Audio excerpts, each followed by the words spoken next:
सियालकोट का वाकया बहुत सारे सवाल खड़े कर गया और यकीनन हमारे मुल्क का जो इमेज गया है, जो तस्वीर गई है पूरी दुनिया के ऊपर, वो बड़ी भयानक तस्वीर है। इस पे दुख हुआ, सदमा हुआ, तकलीफ हुई। हमारा दीन जो है वो इसकी नफ़ी करता है और इसका जो भी जिस दर्जे में भी ज़िम्मेदार है, वहाँ जो लोग मौके पे मौजूद थे या इन लोगों की जहन साजी के लिए जो भी अवामल कार फरमा हैं, सब अपनी जगह ज़िम्मेदार हैं। हमारा दीन इसकी कतआन इजाज़त नहीं देता, लेकिन इसकी आड़ में लिबरल्स को रास्ता मिल गया और वो इस कानून पर बात करने लगे और वो कहते हैं कि चूंकि ये कानून मौजूद था, कानून की मौजूदगी से तो जराइम कम होते हैं कि जराइम होते हैं। कोई कहे कत्ल इसलिए हो रहे हैं कि कानून मौजूद है, डाके इसलिए पड़ रहे हैं कि डाकू की सज़ा मौजूद है, चोरियाँ इसलिए हो रही हैं कि चोरी की सज़ा मौजूद है। तो ये अजीब सी मंतक है, ये उल्टी चाल है। बात यह है कानून का अमली निफाज ना होने की वजह से ऐसा होता है। जराइम इसलिए होते हैं कि कानून अमली तौर पे नाफिज नहीं होता। जहां चोर के हाथ काटे जाते हैं वहां चोरी नहीं होती, जहां कातिल का सर काटा जाता है वहां कत्ल नहीं होते, जहां डाकू को चौराहे में लटकाया जाता है वहां डाके नहीं होते। तो ये एक अजीब कहानी है कि चूंकि कानून ये मौजूद है नामूस रिसालत का, तो इसलिए ऐसा हो रहा है। कानून पर तो आज तक अमल दरामद नहीं हुआ। तो ये भी इंतहा पसंदी की एक सूरत है। एक मजहबी जनूनियत और मजहबी इंतहा पसंदी है और दूसरी ये लिबरल की इंतहा पसंदी है। कोई भी बात हो तो उसको इससे जोड़ दिया जाता है और मुल्क को भी बदनाम किया जाता है। दीन इस्लाम को बदनाम करने का कोई मौका हाथ से नहीं जाने दिया जाता। बल्कि मैं एक बात कहता हूं कि इन लोगों को फांसी के फंदे पे लटकाया जाए जिन्होंने ये जुर्म किया है, जिन्होंने एक गैर मुल्की शहरी को न सिर्फ मावराए अदालत कत्ल किया, उसकी लाश की बेहुरमती की जिसकी इस्लाम इजाज़त नहीं देता। तो जिन्होंने ये अमल किया उनको चौराहे में लटकाया जाए। और कितने लोग हैं जो तौहीन रिसालत के मुर्तकिब करार पाए और उनको सजाए मौत हुई और हुक्म तक उनको सजा नहीं दी, उनको भी जो है वो चौराहे में लटका दिया जाए। दोनों को इकट्ठा लटका दिया जाए, देखना नतीजा क्या आता है। ना कोई इहानत रसूल करेगा और ना यूं कोई कानून को हाथ में लेगा। और दूसरी बात मैं और करना चाहता हूँ, उंगलियों पर गिने हुए कुछ लोग हैं जो मगरब के वजीफ़ा खोर हैं और वो मुख्तलिफ जगहों पे बैठ करके जो है वो इस कानून के ख़िलाफ़ और इन चीज़ों के ख़िलाफ़ बात करते हैं। वो चंद लोग हैं, वो हुकूमत भी जानती है, इदारे भी जानते हैं, जो मगरब के वजीफ़ा खोर हैं और जिनको ड्यूटी दी गई है।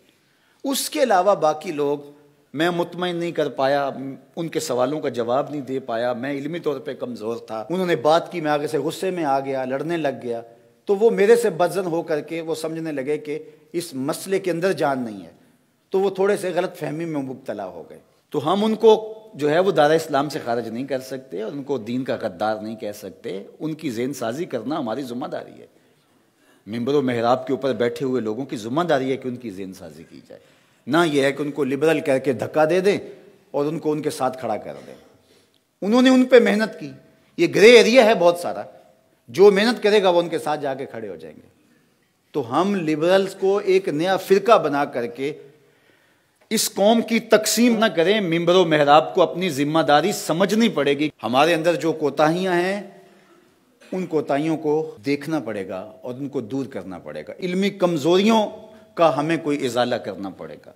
अपने लहजों की बेहतरी के लिए, उसके सुलझाव के लिए काम करना पड़ेगा। लोगों की अमली तरबियत के लिए काम करना पड़ेगा। तो ये हमारा दीन है, इतदाल पसंद दीन। तो हमें हर मामले के अंदर इस्लाम ने पूरी कामिल और अकमल रहनुमाई अता की है। तो इसलिए हमारा दीन इन चीज़ों की कतअन कोई इजाज़त नहीं देता कि हम इस तरह से जो है वो महज एक इल्ज़ाम पर किसी शख्स को पकड़ के घसीट के चौराहे में ले आएँ, उसकी हड्डियाँ तोड़ के रख दें और फिर उसकी लाश को आग लगा करके। क्या मंजर हुआ होगा जब यहाँ से राख गई होगी उस मुल्क के अंदर, और वहाँ के मुसलमानों के साथ अगर कोई रद्द अमल के तौर पे कुछ होता है तो क्या हम उसके ज़िम्मेदार नहीं होंगे? या उसके बदले में दोबारा इहानत रसूल होती है तो क्या हम उसके ज़िम्मेदार नहीं होंगे? आका करीम ने फरमाया कोई अपने माँ बाप को गाली ना दे, तो सहाबा ने कहा या रसूलल्लाह कोई अपने माँ बाप को भी गाली देता है? तो फरमाया तुम किसी के माँ बाप को गाली दो तो वो रद्द अमल के तौर पे तुम्हारे माँ बाप को गाली दे। तो कोई ऐसा अमल ना इख्तियार किया जाए कि जिससे हमारे आका और मौला की इहानत का फिर दरवाज़ा खुल जाए। तो ये बहुत हसास मामला है। इस कायनात का सबसे हसास मामला हुजूर अलैहिस्सलाम की नामूस का मामला है। लेकिन इस मामले के अंदर बहुत सारी हमसे कोताहियाँ हुई हैं। काश के हम बाशऊर हो जाएं। आने वाला दौर अल्लाह बेहतर फरमाए, इस मुल्क के लिए बेहतर करे, उम्मत मुस्लिमा के लिए बेहतर फरमाए। और अल्लाह हमें समझदारी के साथ, मतानत के साथ, संजीदगी के साथ और हर मामले के अंदर सोच समझ के कदम आगे उठाने की तौफीक अर्ज़ानी फरमाए। अपनी तबीयतों से बदगुमानियाँ निकालें, ज़ाती रंजिशों को कभी भी हुजूर की नामूस से ना जोड़ें। इससे बड़ी बदकारी और कोई नहीं हो सकती है। ये कितनी हसास बारगाह है। और मैं अपनी दुश्मनी जो है वो इस बात पे निकालूं, किसी तंजीम से मेरी दुश्मनी है, किसी फ़र्द से मेरी दुश्मनी है, किसी बरादरी से मेरी दुश्मनी है, किसी शख्स से मेरी दुश्मनी है, तो मैं सिर्फ इस बात पर कह के अपना गुस्सा उस पर निकाल लूँ, इससे बड़ी बदकारी नहीं होगी। तो ये बदकारियाँ जब होती हैं और इस तरह के मामले होते हैं, फिर कौमें तबाह हो जाती हैं। तो अल्लाह के महबूब अलैहिस्सलाम का ये फरमान सुन लीजिए। आका करीम ने फरमाया, वइय्याकुम वल गुलूव फिद्दीन वइन्नमा अहलका मन कान क़ब्लकुम अल गुलूव फिद्दीन। फरमाया, दीन में इंतहा पसंदी से बचो, तुम में से पिछली कौमें इंतहा पसंदी की वजह से हलाक हो गए। इस इंतहा पसंदी ने कौमों के तशख़्ख़ुस को मिटा दिया, कौमों के तशख़्ख़ुस को जो है वो ख़त्म करके रख दिया। तो आज हमारा जो तशख़्ख़ुस उभरा है वो अच्छा नहीं है। ये जो पिक्चर आ रही है स्क्रीन के ऊपर, ये हमारी तस्वीर नहीं है। ये जो हुजूर ने हमें तस्वीर दी थी, खूबसूरत तस्वीर जो गुलाबों से ज़्यादा मुश्कबार है, जो चांद से ज़्यादा रोशन है, ये वो तस्वीर नहीं है। ये हमारी बिगड़ी हुई तस्वीर है, ये हमारी मस्ख़ शुदा तस्वीर है। तो सियालकोट के वाक़या की मज़म्मत करने से क्या होगा? हमें अमली इक़दाम उठाने पड़ेंगे, फ़कत मज़म्मत से कुछ नहीं होगा।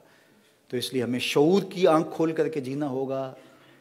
हम वैश्यों के मुआशरे में नहीं रह रहे, इंसानों के मुआशरे में रह रहे हैं। पहले यह था अगर कोई मुश्किल में होता लोग बचाने के लिए निकलते थे, और आज एक मुश्किल में होता है तो दूसरे उसकी मदद करने की बजाय वीडियो बनाने खड़े हो जाते हैं। अगर उसको बचाने के लिए इतने लोगों में से 20-25 लोगों की आवाज़ उठती तो ऐसा हादसा ना होता, ऐसा वाक़या ना होता। तो अल्लाह ताला अपनी रहमतों के साए रखे और अपनी करम नवाजियों का नूर नसीब फरमाए।